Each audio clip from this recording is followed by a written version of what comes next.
পিরোজপুরের ভান্ডারিয়ায় জেলেদের মাঝে বকনা বাছুর বিতরণ।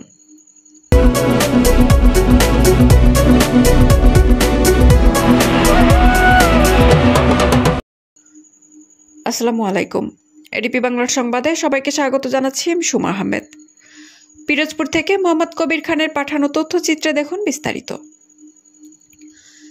পিরোজপুরের ভান্ডারিয়ায় ইলিশ সম্পদ উন্নয়ন ও ব্যবস্থাপনা প্রকল্প এর আওতায় 2024-25 অর্থ বছরে নিবন্ধিত 42 জন জেলের মাঝে বিকল্প কর্মসংস্থান সৃষ্টির লক্ষ্যে বকনা বাছুর বিতরণ করা হয়েছে। রবিবার দুপুর 2 ঘটিকায় উপজেলা পরিষদের চত্বরে উপজেলা প্রশাসন ও সিনিয়র উপজেলা মৎস্য কর্মকর্তার কার্যালয়ের বাস্তবায়নে বিতরণ কার্যক্রম সম্পন্ন হয়। ভান্ডারিয়া উপজেলা নির্বাহী অফিসার মোহাম্মদ ইয়াসিন আরাফাত রানা এর সভাপতিত্বে বক্তব্য রাখেন উপজেলা সহকারী কমিশনার উজ্জ্বল হালদার, জেলা মৎস্য কর্মকর্তা সঞ্জীব স্বর্ণমাত প্রমুখ।